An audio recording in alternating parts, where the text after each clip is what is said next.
Mi objetivo hoy, más que nada, es de compartir algunas cosas que he podido aprender en estos últimos 25 años, sobre todo en Europa o en Estados Unidos, de marketing, de las cuales pienso realmente que hay muchas que se pueden aplicar al Uruguay, pese a que tengo evidentemente la conciencia de que el Uruguay es un mercado totalmente diferente a los mercados en los que he podido trabajar hasta ahora. Y toda esta charla me ha parecido más interesante y más pertinente presentarla a través de casos en los que he verdaderamente participado, no solo por la autorreferencia, sino que también para darle el pulso de lo vivido, que me parece también interesante de compartir. Evidentemente, el marketing es vastísimo, es muy discutible, cada cual tiene sus ópticas y sus ángulos, y no vamos a poder abarcarlo todo. En este caso, lo que quería compartir con ustedes era esta práctica que yo he hecho mía y que yo he llamado también en una conversación con Gustavo, Power Marketing. Por supuesto, hay muchos temas de marketing que quedan totalmente por fuera, muchos que son extremadamente actuales, como las redes sociales, etcétera, pero el objetivo no es ser exhaustivo. Y me voy a presentar rápidamente, pese a que me presentó muy bien Dinora, y para eso voy a compartir pantalla. Entonces, como decía Dinora un poco sobre mi trayecto, simplemente para decirles desde dónde les hablo, desde qué experiencia les hablo. Viví 30 años en Francia, fui director de marketing internacional de la marca Vichy en el grupo L'Oréal. Aprendí mucho en L'Oréal, evidentemente, en marketing de consumer goods, pero en un momento sentí que tenía que vivir otras cosas, dejé el grupo y sobre todo para hacer consultoría para marcas de lujo, mucho en cosmética, Dior, Hermès, Givenchy, creo que he hecho casi todas las marcas de lujo que tienen cosmética, un poco de consumer goods, notablemente con Danone, pero sobre todo aproveché para crear mi propia marca de cosmética con un concepto potente para la época, era en 2007, dermatología potente, antiedad para hombres. Tuvimos mucho éxito, sobre todo en Sephora, que es el gran distribuidor en perfumería en Europa, en que éramos número 2 europeo. Y en un momento me contactaron del grupo LVMH para tomar la vicepresidencia marketing de esta marca que se llamaba Devialetti, que hasta ahora vendían amplificadores muy alto de gama para melómanos, entre 20.000 y 30.000 dólares cada uno. Iban a lanzar un nuevo producto que era una estación de sonido, un parlante, digamos, autónomo, a un precio más accesible, todo relativo, a alrededor de 1.500, 1.900 euros, pero era un gran paso para ellos porque se lanzaban al gran público y me pidieron que hiciera el marketing de ese producto y el lanzamiento. Fue extremadamente interesante porque contábamos con el apoyo de, por ejemplo, de Bernard Arnault, que el propietario del BMH, número 1 del lujo, que invirtió personalmente en la empresa porque él mismo es un gran melómano y su mujer es una gran pianista. Y tuvimos la ocasión de convencer a Jay-Z y Beyoncé de unirse a la aventura. Evidentemente los medios eran, aunque ellos hubieran participado, extremadamente limitados, vamos a verlos luego, pero el marketing no era más, era por lo tanto más interesante también de hacer.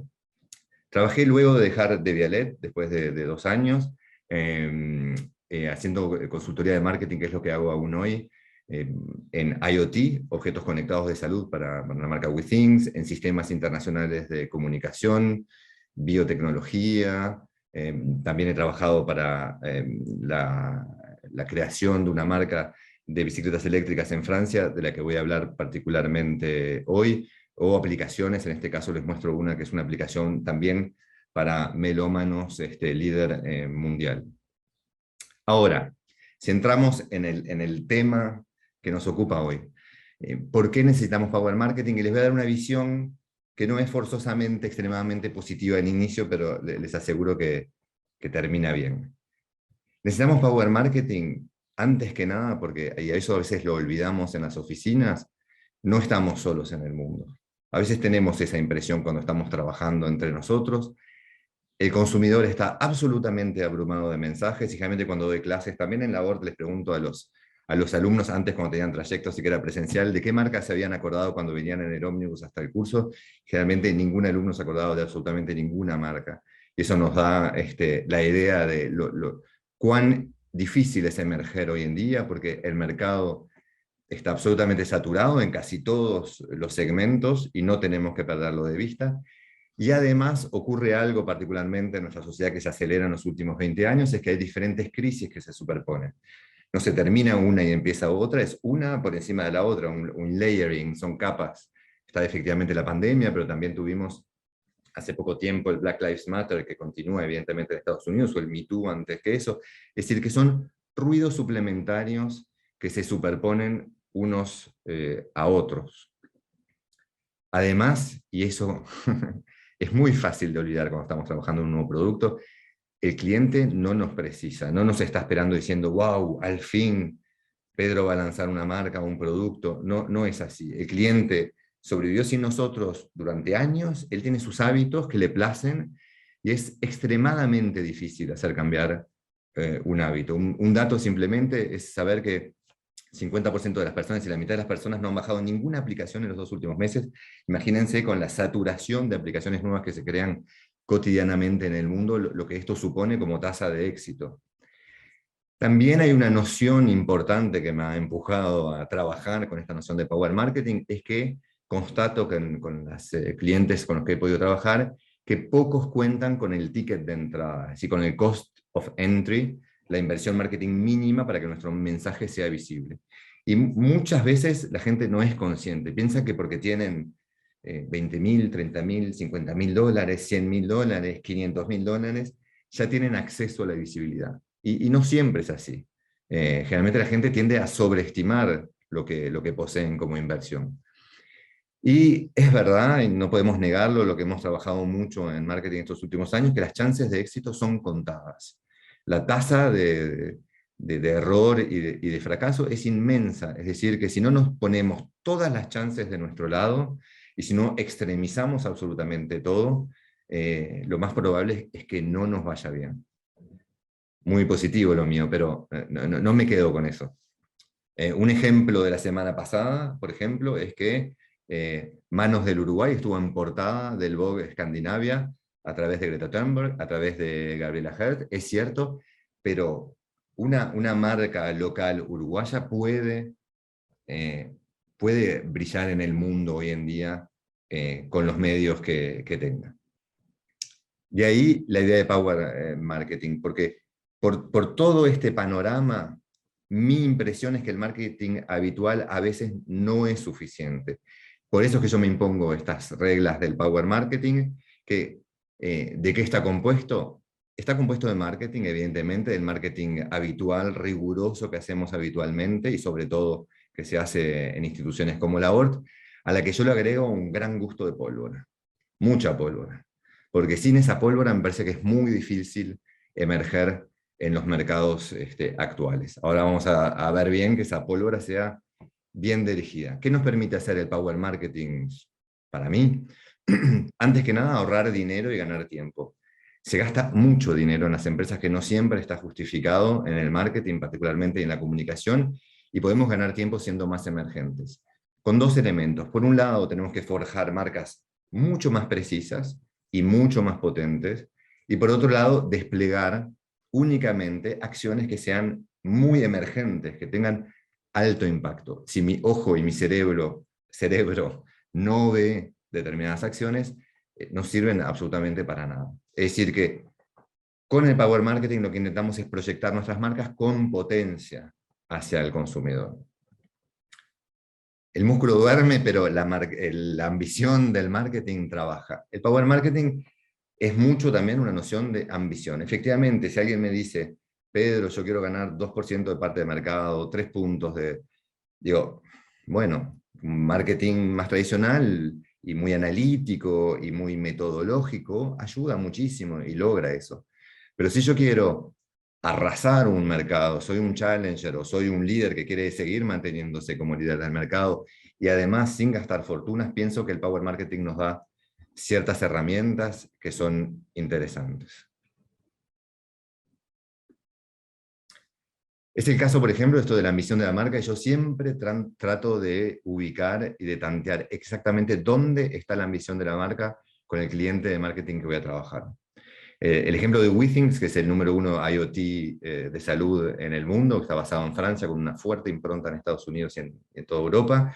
Eh, los interrogué mucho sobre este punto y pese a una humildad necesaria que tiene la marca siempre, los empujamos a realizar que el objetivo es ser líder mundial, que más abajo de eso vamos a llegar a un marketing demasiado tibio. Hay por lo tanto, los signos marketing que vamos a hacer según la ambición no son los mismos.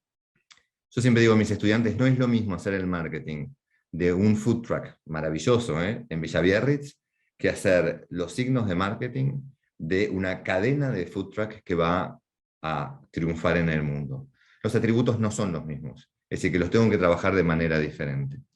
Un ejemplo muy interesante de ambición anclada en su alma es la de la marca Glossier. Glossier es un gran evento en la cosmética mundial, fue creado por Emily Weiss, que además ella tenía ya antes un blog que se llamaba Into the Gloss, muy interesante, con un approach muy centrado sobre la persona, el utilizador, porque ella en su blog, que tenía 10 millones de visitas por año, lo que hacía era sacar fotos de los baños de las mujeres y sobre todo la parte de donde tenían sus cosméticos. Es decir, que no era un declarativo de yo uso tal cosa, yo uso tal otra, que siempre es complicado en cosmética en particular, porque hay mucha compra estatutaria, sino que, a ver, vamos a ver qué tenés realmente y contame.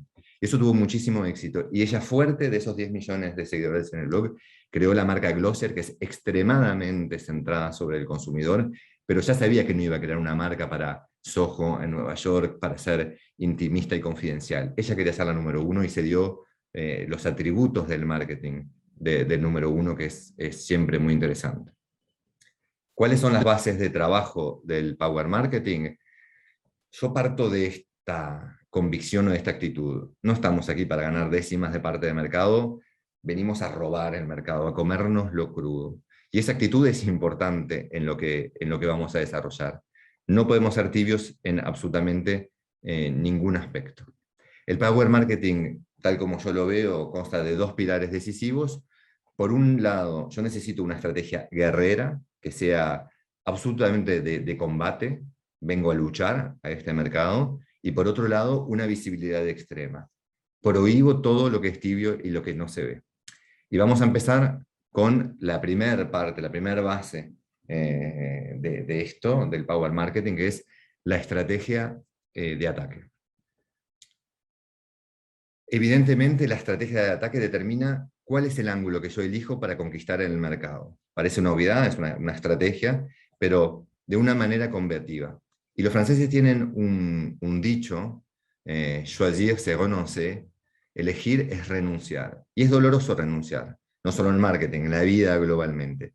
Pero las marcas que triunfan con estrategias de ataque son las que han renunciado a más cosas para quedarse con la parte congruente y la parte importante. Por ejemplo, y es una obviedad, Volvo eligió la seguridad. Lo vamos a ver más lejos, no es solo elegirlo, es serlo y hacerlo. Pero Volvo eligió la seguridad. Zara es la moda rápida, la moda accesible, pero ellos, hay un desfile hace 2 meses de Balenciaga, lo tenemos dentro de 3 semanas acá en Uruguay, pero la palabra clave, el ángulo de ataque de ellos es moda. No es trendy como puede ser H&M, no es casual como puede ser Gap, y se juega a muy poca cosa. Es quirúrgica la diferencia, pero es trascendental. Macro, para tomar un ejemplo menos de lujo y de high-end, es la economía. Ellos, todo el eje va a ser dentro de la economía y no se apartan, tanto como la Roche-Posay dice, efectivamente, el registro de la cosmética es inmenso, pero nosotros vamos a atacar el mercado con el ángulo de la piel sensible. ¿Por qué? Porque el que es eficaz sobre una piel sensible, que es la peor de las pieles en cosmética, va a ser eficaz sobre todo el resto. Eligen y renuncian. Ahora, para hacerlo más operacional, este ángulo de ataque, yo lo voy a transformar en un verdadero grito de guerra. Y es ahí donde entra también la parte de actitud de esta metodología que yo quiero compartir con ustedes. Grito de guerra porque no voy a olvidar en ningún momento cuál es. Lo voy a declinar en todas las manifestaciones de mi marca, que sean el logo, en el packaging, los nombres, la comunicación, las redes sociales, todo va a ser un avatar de ese grito. Y todo lo que no entre dentro del grito de guerra es que está fuera del territorio de la marca. Y por otro lado, lo que decíamos de la actitud, vengo con mi marketing tiene que tener una actitud guerrillera. No vengo a arañar un punto de mercado, vengo a comerme crudo el mercado. Yo me digo siempre que de todas formas es tan difícil tener éxito que al menos con estos dos principios me doy una chance. Si yo digo voy a ganar 3 puntos de parte de mercado, bueno, capaz que voy a ganar 1,5. Pero yo me digo, no, quiero ser el número 2 rápidamente, o el número 1 en 3 años, me estoy dando mucho más chances de tener éxito.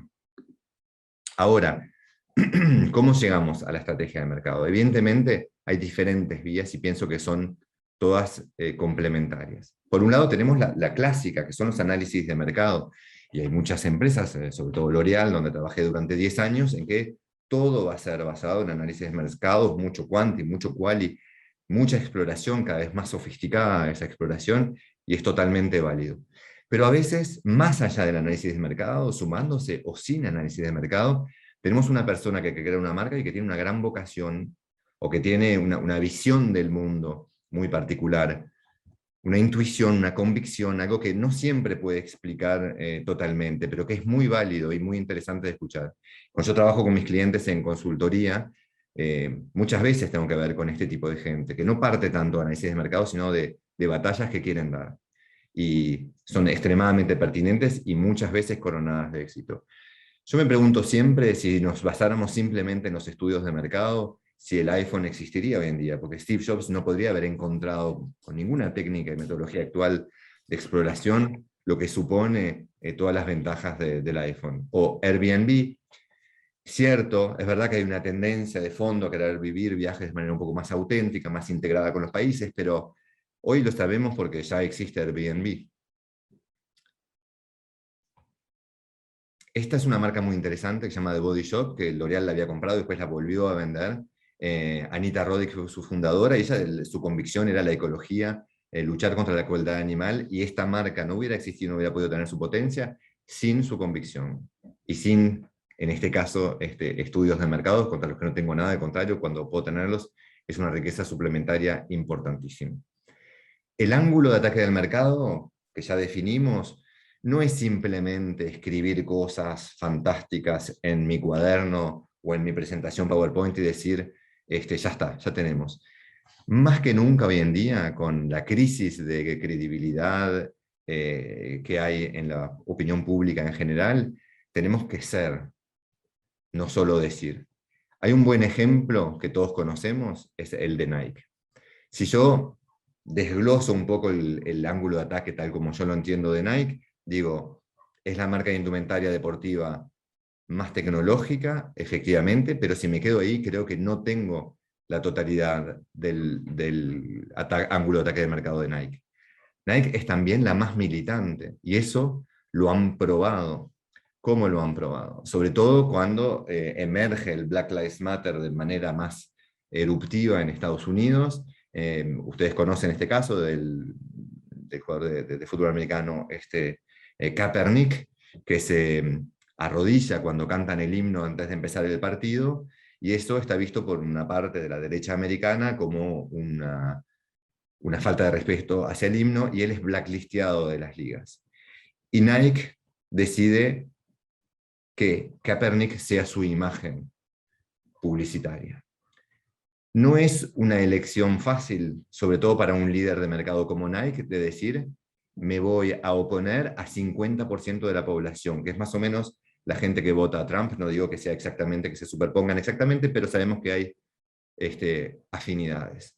Resultado de esto, de esta valentía de marca de Nike, es que una gran parte de los consumidores americanos quemaron sus Nikes en las redes sociales y lo hicieron viral, pero por otro lado la campaña con Kaepernick tuvo un éxito más allá de lo esperado. Consistió en $43 millones en equivalente de publicidad absolutamente gratuita, de buzz, de ruido, de rumor. Subieron de 5% el valor de las acciones de Nike y tuvieron el apoyo de casi todas las estrellas americanas. Pero ahí donde la credibilidad es real, y hay estudios de Harvard sobre eso, es que la marca tomó un verdadero riesgo. No es solo decir amo al mundo, estoy totalmente a favor de Black Lives Matter, no es eso. Es jugársela y poner a Kaepernick en los afiches en Estados Unidos y en el mundo. Otra marca que ha probado que lo importante es ser y no decirlo es Volvo. Efectivamente, Volvo tiene los autos más seguros del mercado y han construido toda su historia en base a esto. Es más, Volvo ambiciona tener 0 muertes en estos años. Es decir, que nadie se muera en un Volvo, y están muy cerca de llegar a eso. Pero una cosa extremadamente interesante de la historia de Volvo es que ellos inventaron en los años 50 el cinturón de seguridad tal como lo utilizamos hoy, es decir, con 3 puntos de ajuste. Y podrían haber dicho, ok, este va a ser un valor añadido nuestro, que va a ser una superioridad con respecto a la competencia. Pero sabiendo que su misión es la de la seguridad, decidieron que iban a compartir con la humanidad esta innovación, y donan el diseño para que todos los autos del mundo puedan utilizarlo. Ahí sí que me digo, bueno, Volvo cree en la seguridad. Es diferente que simplemente escribirlo en una diapositiva. Ahora, tenemos nuestro ángulo de ataque, tenemos que traducirlo también en un concepto de marca que sea nuevamente quirúrgico, es decir, que sea conciso, compacto y con la mayor exactitud posible. La redacción del concepto de marca es un proceso doloroso porque, de nuevo, tenemos que renunciar, pero para mí es determinante y tiene que ser extremadamente quirúrgico. El concepto lo que va a hacer es detallar el ángulo de ataque. Telegráfico, con muy pocas palabras, desafiando cada palabra, y eso lo veo con mis estudiantes en Nord, que trabajamos mucho en eso, en decir, bueno, esta palabra es realmente la más precisa, porque no es la palabra de al lado, es esta o no es esta. Y tachando todas las palabras que ya han perdido sentido. Hay muchas palabras que están totalmente inflacionadas, sobrevaloradas, ya no quieren decir absolutamente nada. Por ejemplo, moderna, una marca moderna, ¿qué quiere decir? Una marca tecnológica, ¿qué quiere decir? Hay cosas que, o accesible cuando estamos en un mercado de la accesibilidad en sí, hay cosas que ya no podemos decir en marketing. Y si no hay palabras para decirlo, entonces inventamos nuevas palabras. Nuestro rol es también ese, el del neologismo, el de la combinación de palabras que no existían hasta ese momento y que de repente adquieren un sentido importante. Hay un ejemplo, de nuevo estoy en el high-end, discúlpenme, pero vamos a ver que hay ejemplos también en otros mercados, con Tesla, en que me parece que la construcción quirúrgica del concepto de Tesla es esencial para la marca. Porque si yo tengo un primer approach rápido del concepto, digo, ok, Tesla es el primer auto eléctrico alto de gama. Voy un poquito más lejos y digo, con alta performance. Porque es verdad que son autos que son potentes, además de ser eléctricos y alto de gama. Pero me falta la mitad del concepto de Tesla si yo no termino con la noción de que Tesla integra un enorme cool factor en sus productos y en su posicionamiento de marca. Un ejemplo muy simple y muy visual. Este es un video de un concesionario de Tesla en Estados Unidos que quiere demostrar a algunas personas curiosas del auto un botón digital, por supuesto, porque todo es digital en Tesla, que se llama el Tesla Insane Mode. Él posteó este video que se ha hecho viral y que es visto millones de veces. Now I'm just gonna launch it. So I put it in sport and insane mode. And then you just hit it. Whoa! And that's 60. So you don't expect it, right? Isn't that neat? That's I mean- awesome. I'm really mad that the option is insane. Like, it's not like just Boy, that's That's- perfect. Isn't that good? that's a random, like, what's the Because feature? the car is insane, right? Everyone thinks the car is insane, so why not have, you know, like an insane mode, right? That makes sense. So you just come to like a complete stop, All right. and then before you know it, you just jam on Oh, Brooks! What the fuck? That's 70 miles an hour. Brooks! Ok, más allá del video de lo gracioso que es, eso es Tesla. Tesla es el wow, la risa, la emoción. Y tienen un sinfín de features, de modos, Tesla, como por ejemplo, bueno, esa pantalla enorme en el tablero, por ejemplo, el piloto automático, que ya es revolucionario, que se puede entrar solo con el teléfono sin llave, un sistema de Sentry Mode, es decir, de vigilia con todas las cámaras puestas, pero también tienen un modo perro, es decir, que yo dejo mi perro dentro de un Tesla y tengo un botón que permite que el aire esté siempre a la misma temperatura, aunque el auto esté al sol, y que además se aficha en la pantalla, dicen "My owner will be back soon", con la temperatura que está dentro. Tienen un modo de defensa contra las armas químicas, karaoke, y hay una función que está escondida, que es un villancico de Navidad. Pero ven que si yo le quito el cool factor a Tesla, me queda simplemente el concepto de otra marca más que produce autos eléctricos de alta gama. Podría ser BMW Electric o Audi. La palabra cool factor, pese a venir en tercer lugar, es determinante. Hay marcas uruguayas que a mí me parecen fantásticas en términos de concepto y posicionamiento. Una de ellas, conozco particularmente, es The Chemist Look, sobre la eficacia, la dermatología, la ciencia. Tienen un ángulo de ataque claro y tienen el éxito que va con ello. Ahora, consejo que yo doy a mis alumnos o a mis equipos sobre cómo mejorar un concepto de marca. Siempre tenemos que hacerle un torture test. No conformarnos con lo que tenemos. Intentar empezar siempre con finalmente llega The Chemist Look. Por primera vez en el mundo o en Uruguay, tal cosa. Más allá de lo que existía hasta ahora, viene esto otro. Tengo que extremizarlo. Y además me tengo que preguntar, ¿otras marcas pueden decir exactamente lo mismo? Generalmente me muestran conceptos de marcas y yo digo, ok, me decís esto para Audi, pero yo con Volkswagen o con Mercedes puedo decir exactamente lo mismo, tengo un problema, obvio que ellas no me lo dicen, porque ellos lo tienen muy claro. Pero a veces veo conceptos que me digo, tu compañero de al lado puede decir exactamente lo mismo, o qué palabras dentro de tu concepto no aportan absolutamente nada o son ambiguas. Pienso que hacer un screening de los conceptos con estas reglas es siempre interesante. Ahora, prioridad a la estrategia de ataque. A veces nos pasa que el producto no está al servicio de la estrategia porque el producto fue desarrollado antes o porque la estrategia no fue clara. Y en ese caso, para mí, la solución es radical, tenemos que cambiar el producto. Me pasó en un caso en que fui consultado hace 2 años, el desarrollo de una bicicleta eléctrica por un tycoon de la industria francesa, en que ya tenían el diseño de la bicicleta eléctrica y me pidieron que hiciera el marketing del producto y del lanzamiento. Tenían a mano algunos estudios, hicimos otros, nos dimos cuenta que había varios factores que podían incidir en la compra de una bicicleta eléctrica, pero había uno que me parecía particularmente determinante y en todo caso diferenciante, que era la seguridad. Y dijimos, ok, nuestro ángulo de ataque estratégico va a ser ese, la seguridad. El problema era que la bicicleta no tenía esas condiciones.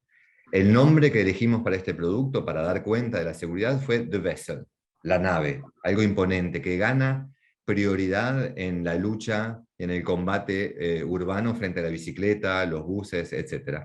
Con un claim simple, pero que da cuenta de mi ángulo de ataque, The Safest Bike Ever, o proponíamos uno segundo que era Safety First, Amazement First Too, para decir que efectivamente no íbamos a ser monocromáticos, monotemáticos, monolíticos, sino que también íbamos a procurar placer y deseo. Y tuve que decirle con dificultad a mi cliente, que ya había invertido mucho en el design de su bicicleta, que íbamos a tener que hacer algunos cambios. Los listeamos todos, sobre la seguridad, sobre el antirrobo, sobre el medio ambiente, sobre el amazement, pero sobre todo en la seguridad, y trabajamos con un designer con el que yo trabajo siempre para rediseñar la bicicleta. No tanto en la forma, sino en algunos aspectos. Por ejemplo, que la pintura fuera fluorescente de noche y que se viera toda la bicicleta durante la noche. La integración de una pantalla en el manubrio ya estaba decidida, pero propusimos, aunque no lo logramos, que pusieran una cámara para atrás, para ver lo que estaba pasando atrás, porque eso sería una ventaja enorme en la seguridad de la bicicleta. Un láser también, que eso se usa como accesorio en algunas bicicletas, que marca en el piso, es decir, en la calle, cuál es la zona de seguridad de la bicicleta en la que pedimos a los autos de no entrar, señaleros en el manubrio, señaleros también en la batería que rediseñamos y que llamamos Robot, porque uno de los factores de riesgo es que los autos no saben generalmente qué dirección van a tomar las bicicletas. La conclusión es que se postergó de un año el lanzamiento, pero era algo necesario, y para mí le dio ciertas chances al proyecto de tener eventualmente éxito. Después, como siempre en consultoría de marketing, estamos todos de acuerdo en un momento y después con el tiempo a veces los clientes fluctúan un poco. Y ahora quiero evocarles en esta parte en que estamos hablando del ángulo de ataque, el caso de Vialet, en el que fui bastante protagonista, puesto que me confiaron la marca y el producto para lanzar este nuevo producto que era muy innovador en términos de marketing. El producto no era solo innovador en términos de marketing, era también una bomba atómica en sí mismo. Cuando yo vi el prototipo y escuché el prototipo, me dije, yo no puedo no trabajar para esta marca.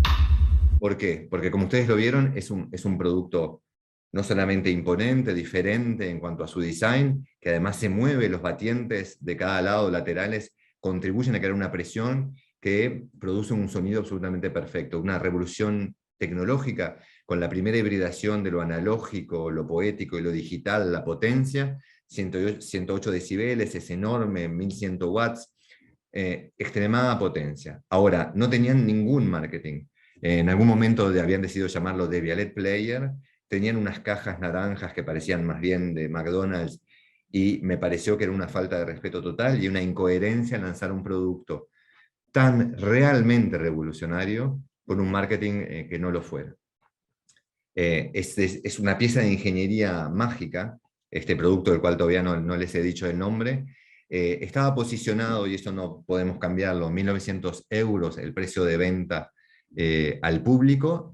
¿Se acuerdan que ellos venían de amplificadores que vendían entre 20.000 y 30.000 euros? Otra de las reglas que hubo era que el planning era mínimo.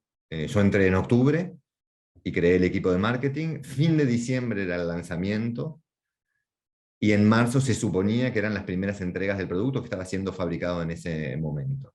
Es decir, que tuvimos que actuar muy rápidamente, y el presupuesto de marketing no solamente era mínimo, que eso se acepta, pero además era indefinido. Es decir, que particular la manera de trabajo.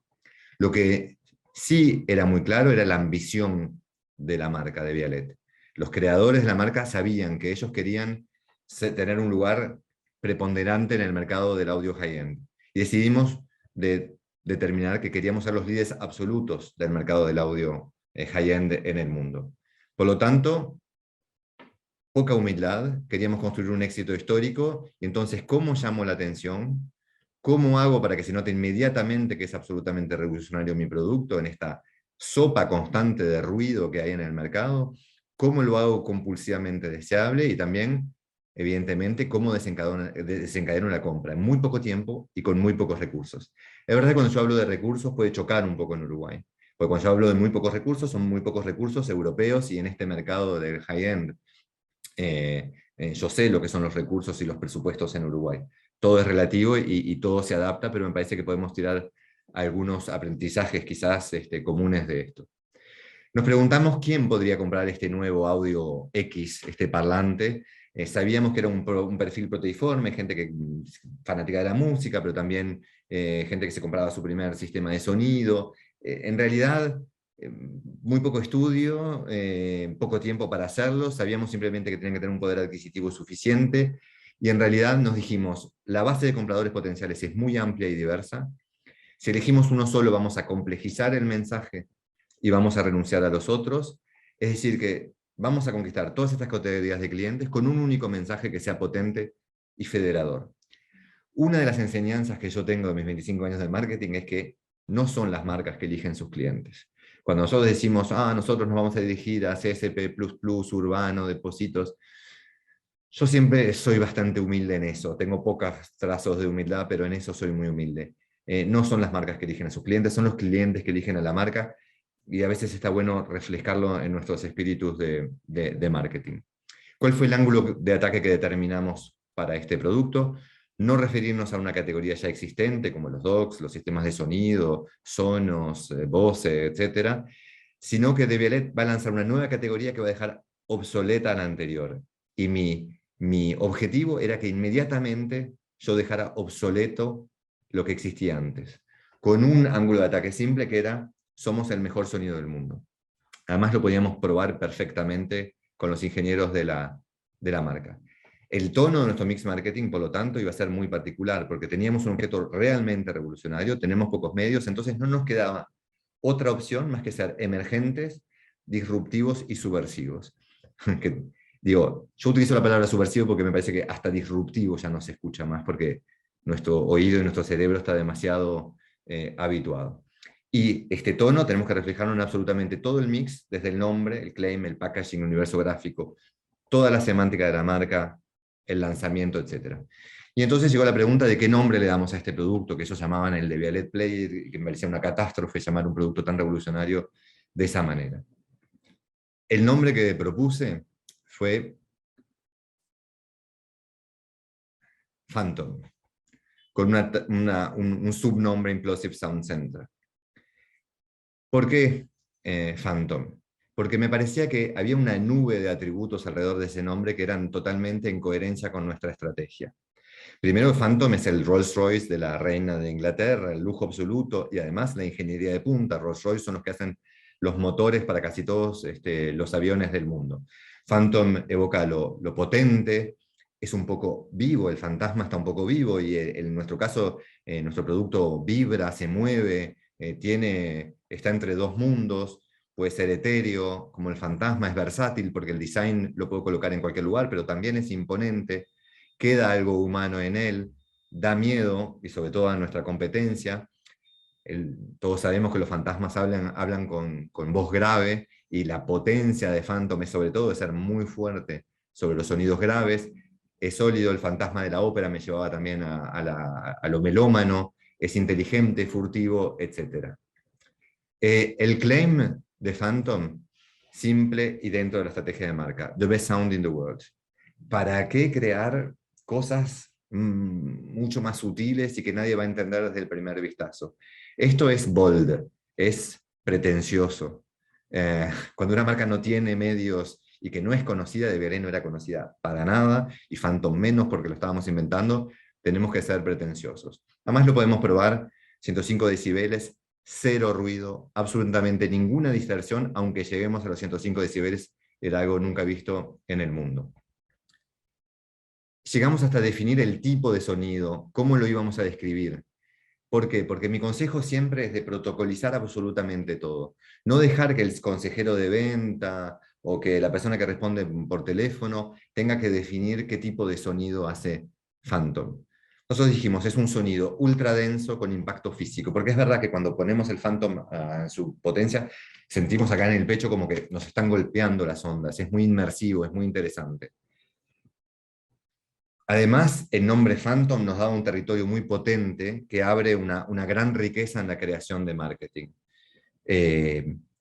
Estas son las imágenes que utilizamos para el packaging, es decir, totalmente fuera de lo convencional en tecnología, en sonido. Estoy mirando mi reloj y veo que me tengo que apurar, así que voy a acelerar un poquito. Cuando abrimos la caja teníamos una radiografía, como si fuera un ser vivo del producto con Is It Alive? Las tiendas de Devialet, el lanzamiento en el concept store más famoso de Francia, y hicimos un ejercicio de tono publicitario que no sabíamos que no íbamos a hacerlo porque no teníamos dinero para invertir, pero para dar el tono. Y la idea era de tener una página de teasing, el sonido antiguo está muerto, docks, parlantes, home cinema, eterno reconocimiento, pero la segunda doble página era: llegó Phantom con un sonido perfecto. Conclusión de la sección estrategia de ataque, antes de pasar a la potencia: una marca, para acelerar su conquista de mercado, debe plantearse o revisar su estrategia de manera guerrera, es decir, un ángulo de ataque simple, resumido en 2 a 3 palabras precisas, un mix producto totalmente alineado con una coherencia ayatolesca con el ángulo de ataque, y una actitud del marketing que sea guerrera, de los equipos de marketing y de todo lo que va a difundirse de la marca. Paso rápidamente, una vez que vimos del Power Marketing, la estrategia de ataque, a la potencia de lanzamiento. Si simplemente es una estrategia dentro del escritorio, no nos va a servir. Y una vez más, tenemos que ir más allá del ruido ambiente. Hay mucho ruido hoy en día en nuestras sociedades. Necesitamos, para darle potencia al lanzamiento, una extrema coherencia y una altísima visibilidad. Coherencia, ¿por qué? No es una opción para mí en marketing. Cada signo que emana de la marca de manera descontrolada o equivocada va a parasitar, va a atacar el mensaje de mi marca y la compromete en su integralidad. El cliente hoy en día es extremadamente sensible a la discontinuidad, a la disonancia de su experiencia. Si ve que en una boutique hay algo, pero va al web y es diferente, o las palabras son diferentes, o en look and feel es diferente, va a ser perturbado por eso en su proceso de compra de la marca. La coherencia no es una opción porque hay un tropismo natural de todas las organizaciones a la incoherencia. Yo lo he visto. Uno se va de vacaciones y cuando vuelve ya hay signos de la marca que no son de una extremada coherencia. Y es el rol del director de marketing de ser el guardián que controla todos los signos que salen de la marca. Hay métodos para asegurarse la coherencia, evitar esa atropía al caos, que es primero establecer una plataforma de marca muy precisa y muy detallada. Hay que compartir permanentemente con todos los equipos y no solo los del marketing esa plataforma, a veces hacerlo cada 3 meses en workshops de marca que los hagan participar a ellos también, y lograr que la gerencia de marketing sea realmente el guardián de todos los signos que son emitidos por la marca. Segundo punto de la potencia es la altísima visibilidad. Yo lo digo siempre y no es muy amable, pero la manera más segura de perder dinero en medios es no ser visto. Yo puedo tener mucho dinero, tener un GRP muy importante, pero si nadie me ve, realmente es la peor inversión publicitaria. Nuestro objetivo y nuestro deber de marketing es crear comunicaciones que capturan el ojo y el cerebro. Evidentemente, no vamos a poner personas desnudas todo el tiempo, que eso capta el ojo y el cerebro, sino que vamos a permanecer dentro del territorio de la marca. Y es ahí donde está el arte del marketing. Loewe, que es una de las grandes marcas de lujo internacional, española en este caso, hizo un afichaje, un empapelado, creo que se dice en Uruguay, de las paredes, con estos visuales que eran hechos por el gran Steven Meisel, con frutas que eran extremadamente impactantes, pero una de fineza absoluta. Otro ejemplo es el último afiche de la próxima película de Almodóvar, Madres Paralelas, que fue censurado por Instagram, por supuesto, porque tenía un pezón, y eso le dio todavía más buzz, más resonancia a este afiche.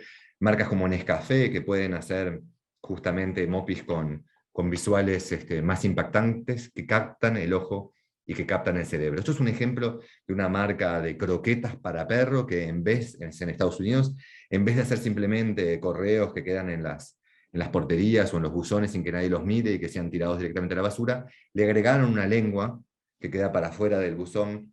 ¿Qué puede costar una lengua? No sé, 20 centésimos más en un desarrollo, pero sin embargo el impacto es inmenso. Además, un visual impactante que esté dentro del territorio de la marca no nos cuesta más caro que uno que nadie percata. Y vuelvo al caso de Vialet, me quedan 15 minutos, voy a ir rápido. Hablamos ya de la estrategia de posicionamiento del ángulo de ataque. Ahora vamos a ver cómo lanzamos a Phantom con alto impacto y bajo costo, evidentemente relativo, puesto que son costos muy bajos y ridículos para el high-end, pero para Uruguay son significativos. Ahora, para mí, y no quiero hablar del lanzamiento, voy a hablar sobre todo del pre-lanzamiento, porque me parece que es una fase que está muy subestimada y que es radicalmente importante y estratégica. El pre-lanzamiento de Phantom lo construimos en 3 etapas. Una de teasing, para subir la atención y crear un caudal de audiencia calificado que va a ser utilizado para el lanzamiento. Esta noción de caudal de audiencia para mí es fundamental. Y no la veo mucho. Caudal de audiencias es tener direcciones de mailing, por supuesto, tener gente con cookies, que eso se va a tornar cada vez más difícil, puesto que se están abandonando los cookies, pero tener una base de datos pronta para cuando yo lanzo. No esperar el lanzamiento para crearme esa base de audiencia, sino crearla antes. Vamos a ver cómo proponemos hacerla, en este caso de Phantom, con Street Marketing y con una landing page teaser. También hicimos preescuchas VIP para hacer una estrategia top-down, no con influencers, sino con personas realmente influentes, no pagos, lo vamos a explicar, y un lanzamiento de prensa con sesiones antes del lanzamiento VIP, a veces en la casa de los periodistas, pero con blackout, con interdicción de hablar antes de la fecha del lanzamiento. Para construir el teasing creamos un hashtag que era Phantom Rising. Imagínense que nadie sabía que existía Devialet, que nadie sabía que existía Phantom, porque no lo habíamos lanzado. Lo único que queríamos era que la gente levantara el oído, mirara, se comenzara a familiarizarse con nuestra iconografía y sobre todo que vinieran a ver un sitio de teasing en el que iban a tener un cookie y si teníamos suerte iban a dejarnos su dirección de email.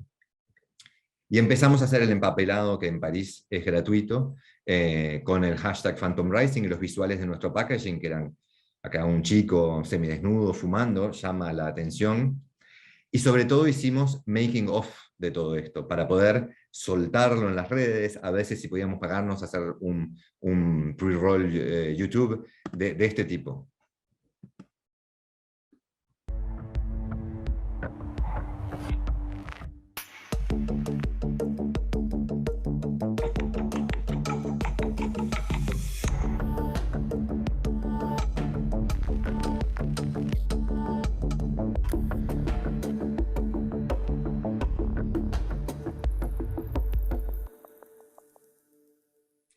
Es decir, que empapelamos París con estos visuales, con el hashtag, con papel orgánico, etc. Pero creamos una atención inmediata y un tráfico muy importante a nuestra landing page que les voy a mostrar después. Hicimos también proyecciones salvajes con proyectores muy potentes en todos los monumentos de París y también hicimos un making of que no se los voy a mostrar hoy. Otros puntos que no son tan caros y que nos dieron mucho impacto, por ejemplo, era que distribuimos remeras Phantom Rising, todavía sin decir ni que éramos una marca de audio high-end, pero los distribuimos a la salida de los escritorios de Spotify, de Warner Music, de Universal, de Canal Plus, de Twitter, de Google, y fueron muy utilizados porque eran muy estéticos, y entonces eso también, esto es una foto de una persona que lo utilizaba en Hong Kong, en la que no habíamos para nada regalado esas remeras, pero para mostrar que también tenía su impacto.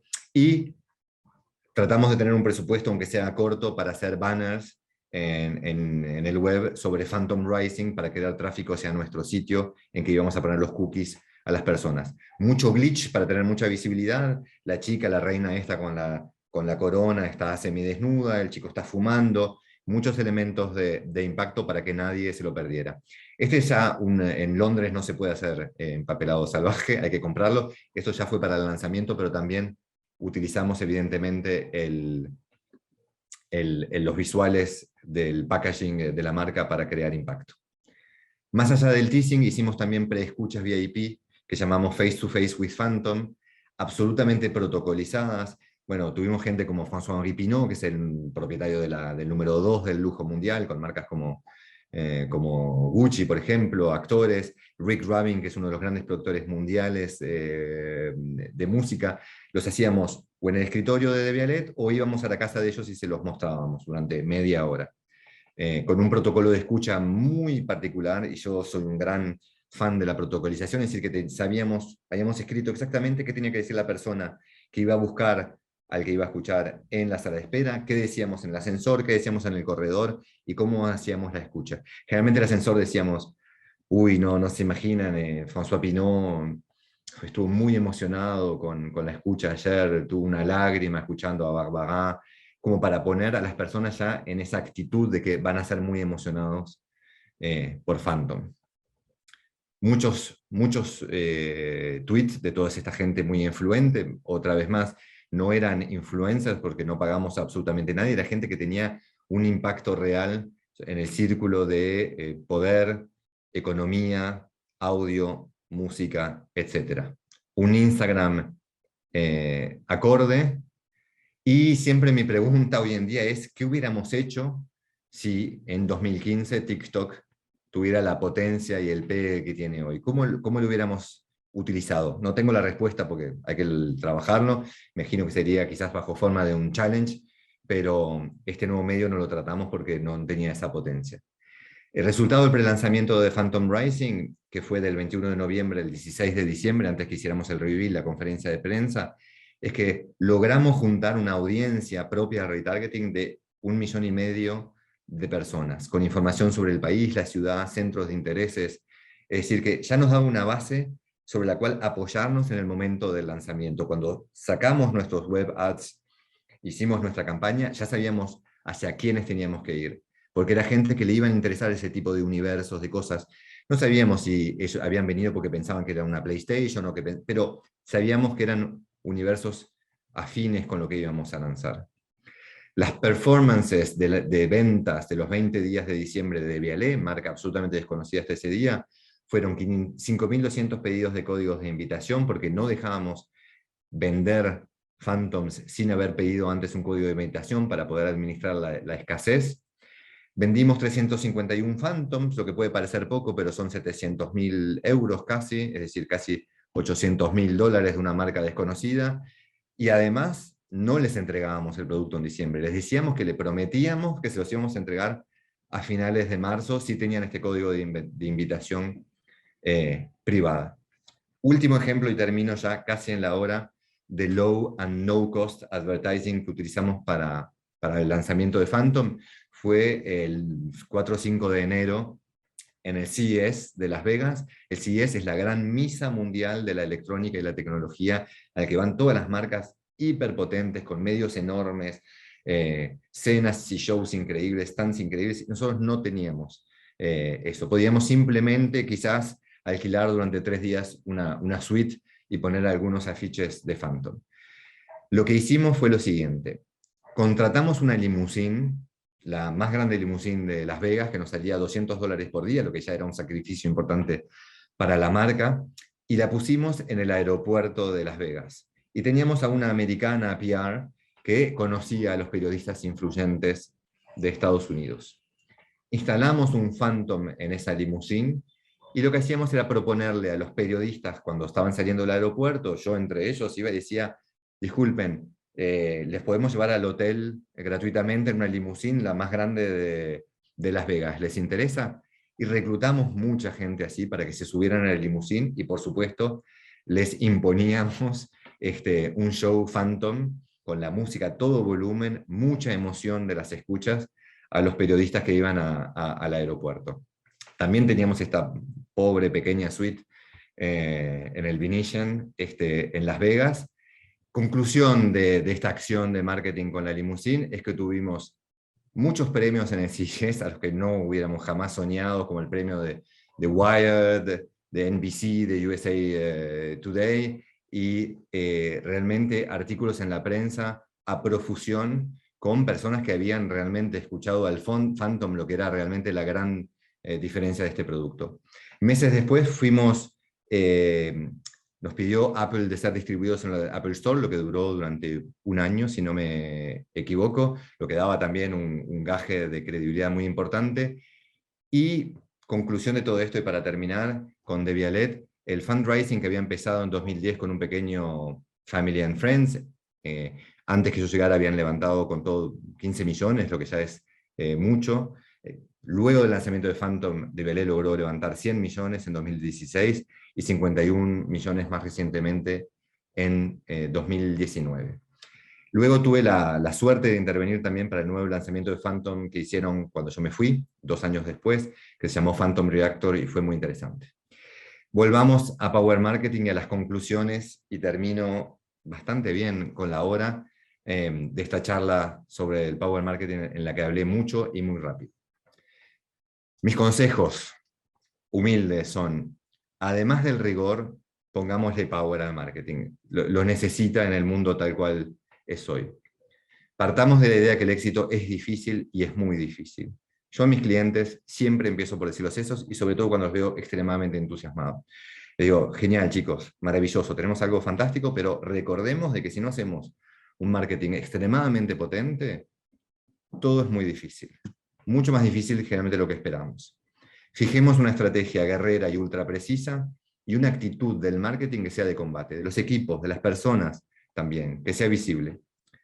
Como soy un neurótico obsesivo, recomiendo protocolicemos todo para que nada sea incoherente o descontrolado.